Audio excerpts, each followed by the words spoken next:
అందరికీ వందనాలండి. యేసుక్రీస్తు వారు చెప్పిన మాటలు, యేసుక్రీస్తు వారు చెప్పిన ఉపమానాలు మనం ప్రతిరోజు కూడా ధ్యానించుకుంటూ వాటి ద్వారా మన విశ్వాసాన్ని బలపరుచుకుంటా వస్తున్నాం. అందులో నన్ను కొంతమంది అడిగిన ప్రశ్న ఏంటంటే, యేసుక్రీస్తు వారు ఏది చెప్పినా కానీ ఉపమానాల రూపంలో ఎందుకు చెప్తాడు? ఆయన ఉపమానాలుగా ఎందుకు చెప్తాడు? అందరూ కూడా ఒకసారి మీ చేతుల్లో ఉన్న బైబిల్స్ ఓపెన్ చేస్తే మత్తయి సువార్త 13వ అధ్యాయము 10వ వచనం.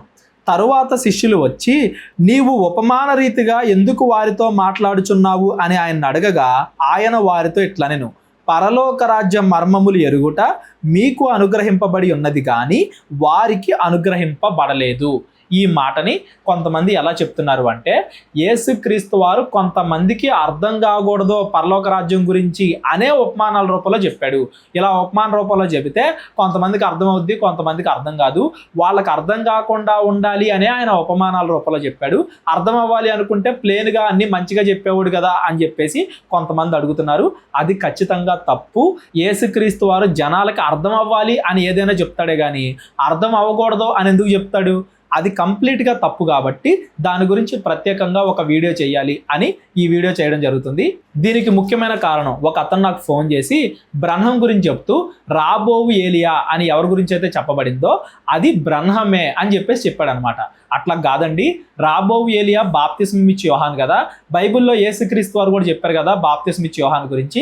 రాబోవు ఏలియా ఆయన కదండి, బ్రహ్మం అంటారేంటి అని చెప్పేసి నేను అడిగితే ఆయన అన్నాడు, యేసుక్రీస్తు వారు ఉపమానాల రూపంలో చెప్పారు, కానీ ఆ ఉపమానాలు మనకి మామూలుగా చదువుకుంటే అర్థం కావు, ఒక ప్రవక్త వచ్చి చెబితేనే మనకు అర్థం అవుతాయి.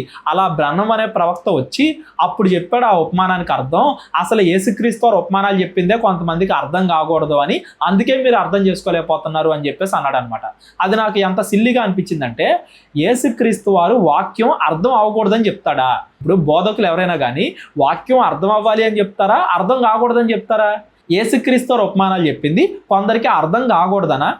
ఈ మాటని మనందరం కూడా అర్థం చేసుకోవాలి. ఇంకా ఎవరెవరికైతే దీని గురించి డౌట్లు ఉన్నాయో వాళ్ళందరికీ కూడా దీని గురించి పూర్తిగా అవగాహన రావాలి అన్న ఉద్దేశంతో ఈ వీడియో చేయడం జరుగుతుంది. యేసుక్రీస్తు వారు ఏది చెప్పినా కానీ ఉపమానాల రూపంలో ఎందుకు చెప్పాడు అనేది ఈరోజు మనం ఆలోచిద్దాం. దానికి ముఖ్యంగా 2 కారణాలు. యేసుక్రీస్తు వారు ఏది చెప్పినా ఉపమానాల రూపంలోనే ఎందుకు చెప్పాడు అనే దానికి 2 కారణాలు. మొట్టమొదటిది ఏంటంటే, మనకి ఈజీగా అర్థం అవడానికి, అర్థం కాకుండా ఉండడానికి కాదు, పరలోకానికి సంబంధించిన ఏదైనా కానీ మనకి ఈజీగా అర్థం అవడానికి ఉపమానాల రూపంలో ఎగ్జాంపుల్స్ లాగా చెప్తే మనకి బాగా అర్థమవుతుంది. ఉదాహరణకి దేవుడి యొక్క కృప గురించి మనకి తెలియాలనుకో, యేసుక్రీస్తు ఒక ఉపమానం చెప్తారు కదా, పొద్దున వచ్చినోడికి అదే జీతం, మధ్యాహ్నం వచ్చినోడికి అదే జీతం, సాయంత్రం వచ్చినోడికి అదే జీతం, గంట ముందు వచ్చి పనిచేసినోడికి కూడా అదే జీతం. దాన్ని బట్టి మనకి ఏమర్థం అవుతుంది? యేసుక్రీస్తు వారి దగ్గర పరలోకం అనే సంపద ఉంది, దాన్ని ఆయన ఎవరికి ఇవ్వాలనుకుంటే వాళ్ళకి ఇస్తాడు. నువ్వు భూమి మీద చేసిన పనిని చూడ్డవు, నువ్వు ఎంత బాగా సువార్త ప్రకటించావు, ఎంత బాగా వాక్యం చెప్పావు, ఎన్ని మంచి పనులు చేసావు, ఇవన్నీ చూడ్డవు. నీ మనసును చూస్తాడు, మనసును బట్టి ఆయన పరలోకం ఇస్తాడు, నువ్వు చేసిన పనిని బట్టి కాదు అనేది ఆ ఉపమానాన్ని బట్టి మనకు బాగా అర్థమైంది. ఆ ఉపమానం లేకపోతే ఆయన చెప్పిన మాటని మనం అంత బాగా అర్థం చేసుకోలేము. అలాగే దేవుడు నిన్ను క్షమించాలి అంటే నువ్వు వెళ్ళి నీ సహోదరుని క్షమించు అనడానికి కూడా యేసుక్రీస్తు ఒక ఉపమానం చెప్తారు. ఒక వ్యక్తి ఉన్నాడు, నాకు కొంత అప్పు ఇచ్చాడు డబ్బు, నేను కూడా ఒక వ్యక్తికి అప్పు ఇచ్చా, అతను నాకు 1000 రూపాయలు ఇచ్చాడు, నేను ఇతడికి 10 రూపాయలే ఇచ్చా.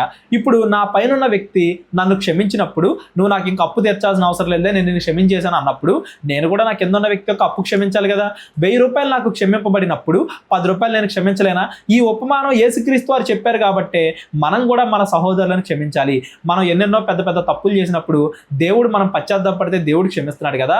మన సహోదరులు మన ఎదుట పశ్చాత్తాపడినప్పుడు, మన సహోదరులు మన మీద కోపడినప్పుడు, మన సహోదరులు మన ఎదుట ఏదైనా తప్పు చేసినప్పుడు వాళ్ళని మనం క్షమించాల్సిన అవసరం లేదా అని ఉపమానం, ఈ క్షమాపణ గురించి యేసుక్రీస్తు ఉపమానం చెప్పడం వల్ల దేవుడి యొక్క క్షమించే గుణం గురించి మనకు బాగా అర్థమైంది. అలాగే దేవుడిలో ఉన్న ఏ లక్షణమైనా తీసుకోండి, ప్రేమ, పరలోకం యొక్క గొప్పతనం, పరలోకం ఎలా డబల్ త్రిబుల్ అవుతుంది, ఆ పరలోకం ఎంత విలువైనది, దేవుడి యొక్క సేవకులు ఎలా ఉండాలి, దేవుడు ఎవరిని ఎలా క్షమిస్తాడు, వీటన్నింటి గురించి దేవుడు ఉపమానాలు చెప్పాడు. ఉపమానాలు చెప్పడం వల్ల దేవుడి గురించి మనకి ఇంకా బాగా అర్థమవుతుంది, ఈజీగా అర్థమవుతుంది. పరలోకం గురించి, దేవుడి గురించి మనకి ఇంకా బాగా అర్థం అవడానికి, ఈజీగా అర్థం అవడానికి ఉపమానాలు, అంతేగాని అర్థం కాకుండా ఉండడానికి కాదు. అలాగే ఉపమానాల ద్వారా చెప్పడానికి 2వ కారణం ఏంటంటే, ఈజీగా గుర్తుండాలి అని. మనం ఏది చూసినా కానీ మనకి దేవుడు, పరలోకం గుర్తు రావాలి. మొక్కలు చూసినప్పుడు చచ్చిపోయిన తర్వాత ఇంకో జీవితం ఉందని గుర్తు రావాలి. ఏదైనా ఆహారం తింటున్నప్పుడు నా కోసం ఇది చనిపోతుంది, అలాగే యేసుక్రీస్తు వారు చనిపోయి నాకు మనకు జీవాన్ని ఇస్తున్నారు అనేది గుర్తు రావాలి. అలాగా భూమి మీద నువ్వు ఏది చూసినా, వ్యవసాయం చూసినా, చేపలు చూసినా, వల చూసినా, పైన సూర్యుడు చంద్రుడు నక్షత్రాలు చూసినా, ఆకాశ పక్షులు చూసినా, ఏది చూసినా కానీ నీకు దేవుడి యొక్క లక్షణాలు గుర్తుండాలి అన్న ఉద్దేశంతో వాటిని ఉపమానాలుగా చేసుకుని యేసుక్రీస్తు వారు చెప్తారు. ఉపమానాలు చెప్పడానికి 2 కారణాలు. ఒకటి మనకి ఈజీగా అర్థం అవడానికి, రెండవది ప్రతిసారి గుర్తుండడానికి. ఈ 2 కారణాలు ఉండడం వల్ల యేసుక్రీస్తు వారు అన్నీ కూడా ఉపమానాల రూపంలో చెప్తాడు. యేసుక్రీస్తు వారు ఏది చెప్పినా మనకంత ఈజీగా ఎందుకు అర్థమైద్ది అంటే ఆయన ఉపమానాలు ఎక్కువగా వాడతాడు కాబట్టి. మిగతా బోధకులు చెప్పినా, ఎవరు చెప్పినా అంత అర్థం కాకపోవచ్చు, కానీ యేసుక్రీస్తు వారు చెప్పిన ఊరికే చదువుకుంటూ వెళ్ళిపోయినా కానీ ఈజీగా అర్థమైపోద్ది. ఎందుకంటే యేసుక్రీస్తు వారి ఉపమానాలు మనకంత ఈజీగా అర్థం అవడానికి చెప్పాడు, ప్రతిసారి గుర్తుండడానికి చెప్పాడు. ఆయన చెప్పిన ఉపమానాలన్నీ కూడా రోజు మన చుట్టుపక్కల ఉండేవే తీసుకుని చెప్తాడు. ఎందుకు? అవి మనకు బాగా అర్థం అవ్వాలని. బాగా చదువుకున్న వాళ్ళకి బీటెక్లు, ఎంటెక్లు, పిహెచ్డీలు వాళ్ళకి మాత్రమే కాదు, అసలు చదువు లేని వాళ్ళకు కూడా, వ్యవసాయం చేసుకునే వాళ్ళకు కూడా అర్థమవుతాయి యేసుక్రీస్తు వారు చెప్పిన మాటలు చదువుకుంటే. అంటే అందరికీ ఈజీగా దేవుడి వాక్యము అందాలి, అందరికీ ఈజీగా అర్థం అవ్వాలి అనేది మొదటి కారణం. కేవలం అర్థం అవడం మాత్రమే కాదు, ప్రతిసారి కూడా గుర్తుండాలి అనేది రెండవ కారణం. ఈ 2 కారణాలను బట్టి యేసుక్రీస్తు వారు ప్రతిదీ కూడా ఉపమానాల రూపంలో చెప్పాడు. ఉపమానాలు చెప్పేది మనిషికి అర్థం అవడానికి, గుర్తుండడానికి, అంతేగాని మనిషికి అర్థం అవ్వకుండా ఉండడానికి కాదు. ఇంత చిన్న విషయాన్ని కొంతమంది ఎందుకు అర్థం చేసుకోలేకపోతున్నారో నాకైతే అర్థం కావట్లేదు. ఒకసారి ఆ వాక్యాన్ని చదువుకుంటూ ఈ మాటలు గమనించడానికి ప్రయత్నం చేద్దాం. అందరూ కూడా ఒకసారి చూడండి. మరలా 10వ వచనం. తరువాత శిష్యులు వచ్చి, యేసుక్రీస్తు వారు ఉపమానాల రూపంలో చెప్తుంటే ప్రతిదాన్ని కూడా శిష్యులు వచ్చి అడుగుతున్నారు, నీవు ఉపమాన రీతిగా ఎందుకు వారితో మాట్లాడుచున్నావని ఆయన అడగగా ఆయన వారితో ఇట్లా, నువ్వేం చెప్పినా కానీ ఉపమానాల రూపంలో ఎందుకు చెప్తున్నావు అని అడిగితే అప్పుడు ఆయన ఇట్లా అన్నాడు అనమాట. పరలోక రాజ్య మర్మములు ఎరుగుట మీకు అనుగ్రహింపబడి ఉన్నది కానీ వారికి అనుగ్రహింపబడి ఉండలేదు. కలిగిన వానికే ఇయ్యబడును, వానికి సమృద్ధి కలుగును, లేని వానికి కలిగినది వాని యొద్ద నుండి తీసివేయబడును. అంటే ఎవరైతే వాక్యాన్ని వెతుకుతున్నారో వాళ్ళకి ఇంకా బాగా వాక్యం అర్థమైద్ది. ఎవరైతే వాక్యానికి వ్యతిరేకంగా ఉన్నారో వాళ్ళ దగ్గర నుండి ఉన్నది కూడా తీసివేయబడుద్ది అని చెప్తున్నాడు. ఈ ఒక్క మాటే చదివి జనాలు తప్పుగా అర్థం చేసుకుంటున్నారు. యేసుక్రీస్తు వారి ఉపమానాలు వాళ్ళకి అర్థం అవ్వకుండా ఉండడానికి చెప్పాడు అనుకుంటున్నారు. అట్లా కాదు, వాక్యం కూడా అలా చెప్పట్లేదు, కాకపోతే అలా అర్థం చేసుకుంటున్నారు. పైన కింద చదివితే మనకి ఇంకా ఎక్కువ క్లారిటీ వచ్చేది. ఒకసారి కింద కూడా చదువుకుంటూ వెళ్దాం యేసుక్రీస్తు వారు ఏం చెప్తున్నారు అనేది. ఏమంటున్నాడు ఆయన? ఇందు నిమిత్తము నేను వారికి ఉపమాన రీతిగా బోధించుచున్నాను. ఎందుకు చెప్తున్నాడంట? ఈ ప్రజలు కన్నులారా చూచి, చెవులారా విని, హృదయముతో గ్రహించి, మనసు తిప్పుకొని నా వలన స్వస్థత పొందకుండునట్లు వాళ్ళ హృదయము కొవ్వినది, వాళ్ళ చెవులు వినుటకు మందములైనవి, వారు తమ కన్నులు మూసుకొని ఉన్నారు గనుక మీరు వినుట మట్టుకు విందురు గాని గ్రహింపనే గ్రహింపరు, చూచుట మట్టుకు చూచుదురు గాని ఎంత మాత్రము తెలుసుకొనరు అని యెషయా చెప్పిన ప్రవచనము వీరి విషయమై నెరవేరుచున్నది. చెప్పినా కానీ వాళ్ళు అర్థం చేసుకోరు అంటున్నాడే కానీ వాళ్ళకి అర్థం అవ్వకుండా ఉండడానికి నేను చెప్తున్నాను అనట్లేదు. చూడండి, యేసుక్రీస్తు వారు చెప్పినా కానీ వాళ్ళు అర్థం చేసుకోరు. డైరెక్ట్గా పరలోకం నుండి వచ్చి యేసుక్రీస్తు వారు చెప్పినా కానీ వాళ్ళు అర్థం చేసుకోరు. ఎందుకంటే వాళ్ళ హృదయాలకి కొవ్వు పట్టేసింది, వాళ్ళు తమ కన్నులు మూసుకొని ఉన్నారు, హృదయాలను కఠినం చేసుకున్నారు. కాబట్టి చెప్పినా వాళ్ళు అర్థం చేసుకోరు అంటున్నాడే కానీ వాళ్ళకి అర్థం అవ్వకుండా ఉండడం కోసమే చెప్తున్నాను అనట్లేదు. చూడండి, నేను మరలా చెప్తున్నాను, చెప్పినా అర్థం చేసుకోరు, అంతేగాని అర్థం అవ్వకుండా ఉండడం కోసమే చెప్పడం. ఒకవేళ వాళ్ళకి అర్థం అవ్వకూడదు అనుకుంటే అసలు చెప్పకుండా ఉంటే సరిపోద్ది కదా. అర్థం అవ్వకుండా చెప్పడం దేనికి? ఒకవేళ యేసుక్రీస్తు వారు పరలోక మర్మాలు ఏవైనా కానీ చెప్పకూడదు అనుకున్నారు, అప్పుడు అసలు చెప్పకుండా ఉంటే సరిపోద్ది కదా. అర్థం కాకుండా ఎందుకు చెప్పడం? యేసుక్రీస్తు వారు ఇక్కడ ఏమంటున్నారంటే, నేను అన్నీ చెప్తాను, ఏదో మాటలే కాదు, వాటిని అర్థం అవడం కోసం ఉపమానాలు కూడా చెప్తాను, ఇంకా డీటెయిల్గా చెప్తాను. ఎంత లోతుగా చెప్తానంటే అంతకుముందు మీకు ఎప్పుడు ఏ ప్రవక్త కూడా అంత లోతుగా చెప్పలా. అంత లోతుగా, అంత ఈజీగా నేను అర్థమయ్యేలా చెప్తాను.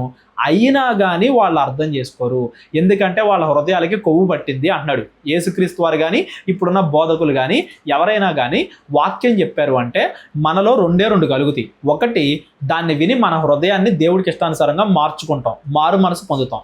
2, కఠినపరుచుకుంటాం. ఇప్పుడు నేను దొంగతనం చేస్తున్నా, నాకు దొంగతనం చేయొద్దు అని ప్రతి బోధకుడు చెప్తున్నాడు. ఇప్పుడు నాలో ఏం కలుగుతాయి? 2 కలుగుతాయి. ఒకటి, నేను దొంగతనం మానేసుకుని నేను మంచిగా అన్నా మారతా, లేదా అందరు చెప్తున్నారు కదా నేను కఠినం అయిపోయి వినడం మానేసి ఇంకా దొంగతనాలు చేసుకుంటే వెళ్తా. ఎయిదర్ మారు మనసన్నా కలుగుద్ది లేదా హృదయం కఠినమైన అవుతుంది. చెప్పే మాట ఒకటే, నాలో 2 లక్షణాలు, ఎయిదర్ నేను మంచిగా అన్నా మారతాను లేదా చెడ్డగా అన్నా మారతాను.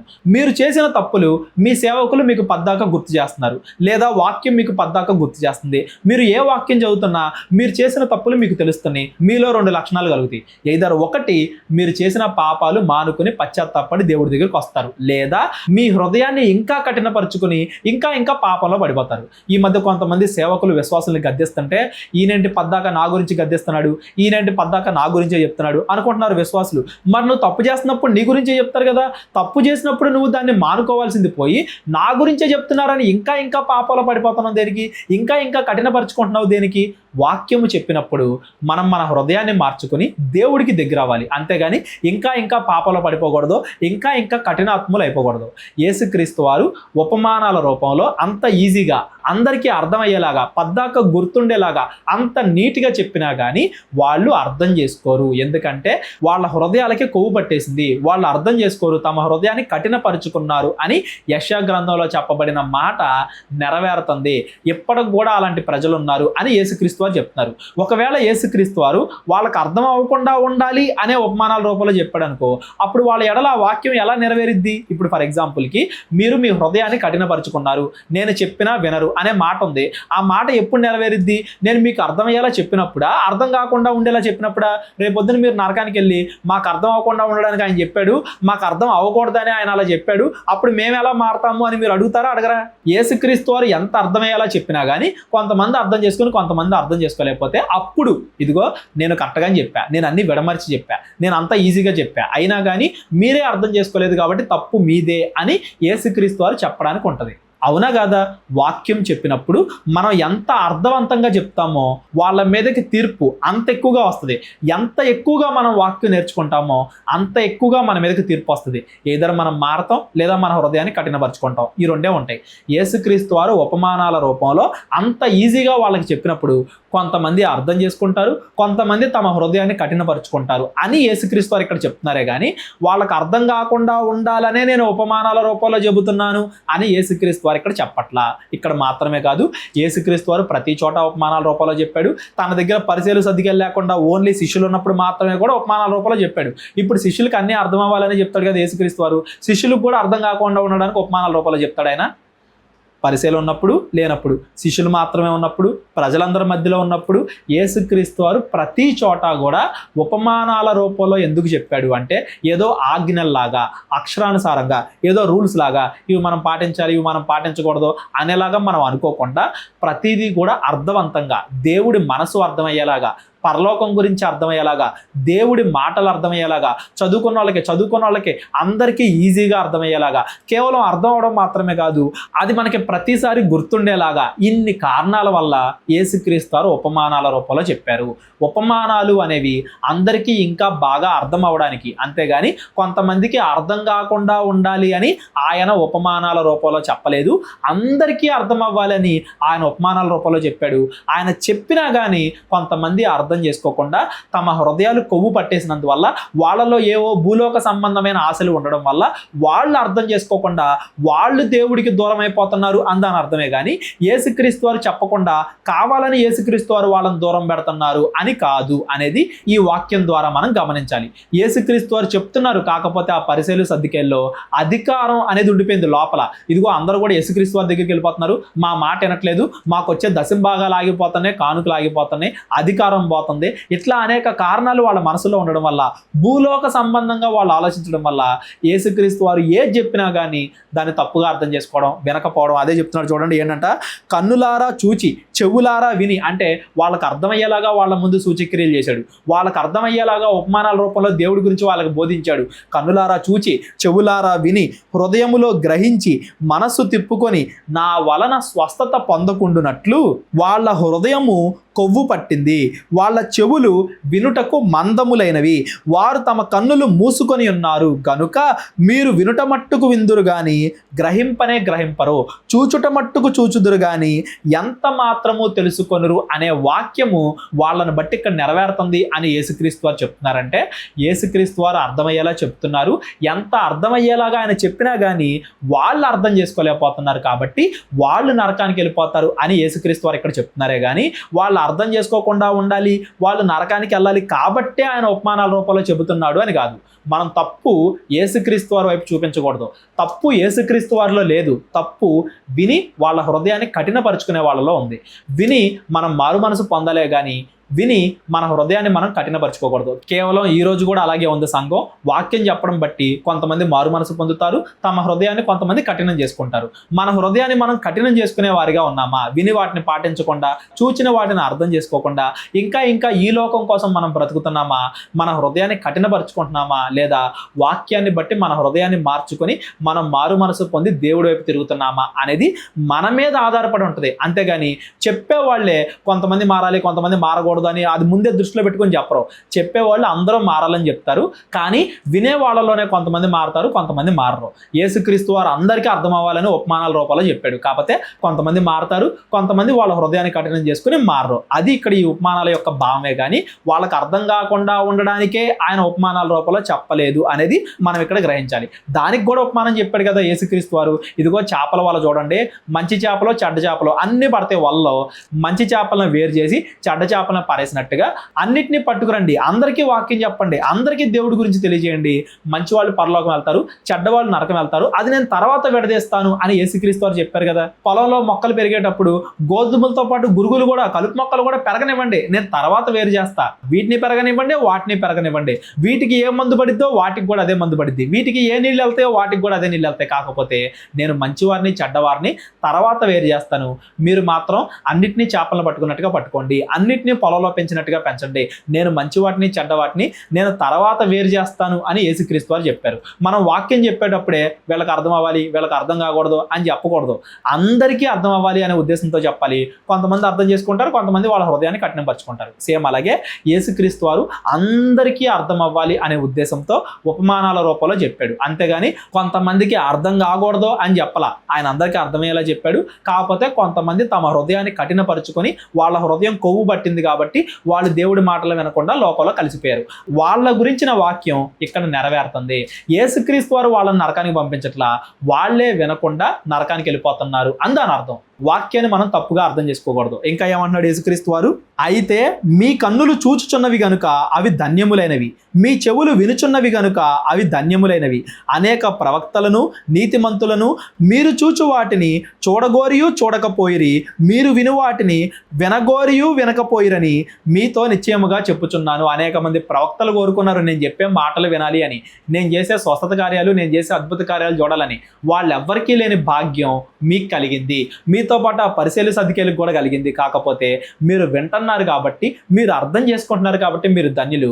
వాళ్ళు అర్థం చేసుకోకుండా వాళ్ళ హృదయాన్ని కఠినపరుచుకుంటున్నారు కాబట్టి వాళ్ళు నాశనం అయిపోతారు అని చెప్తున్నాడు. యేసుక్రీస్తు వారు చెప్పేది అందరికీ అర్థం అవ్వాలని చెప్తాడు, అందరూ మారాలని చెప్తాడు, అందరూ మంచి కోరుకుంటాడు. అంతేగాని కావాలని వీళ్ళకి అర్థం కాకూడదు అన్న ఉద్దేశంతో ఆయన ప్రసంగాలనే మార్చేసి తప్పుగా చెప్పడు. ఇది మనం గమనించాలి. యేసుక్రీస్తు వారు ఉపమానాల రూపంలో చెప్పడానికి 2 కారణాలు. ఒకటి, అందరికీ అర్థం అవ్వాలి. 2, అందరికీ ఎప్పుడు కూడా గుర్తు రావాలి అవి. అందుకే ఎప్పుడు చుట్టుపక్కల ఉండే ఎగ్జాంపులే చెప్తాడు. సూర్యుడు, చంద్రుడు, ఆకాశం, పక్షులు, వ్యవసాయం, చెట్లు, ఇవన్నీ కూడా రోజు మనం చూసేవి. మనం చూసే వాటినే ఎగ్జాంపుల్గా మనకి ఎందుకు యేసుక్రీస్తు వారు చెప్తారంటే ఎప్పుడు కూడా మనకు అవి గుర్తుండాలి అని, వాటిని చూపిస్తూ ఇంకా బాగా మనం దేవుడి గురించి అర్థం చేసుకోవాలి అని, బాగా అర్థం అవడానికి, ఎప్పుడు గుర్తుండడానికి. ఈ 2 కారణాల వల్ల యేసుక్రీస్తు వారు ఉపమానాల రూపంలో చెప్పాడు.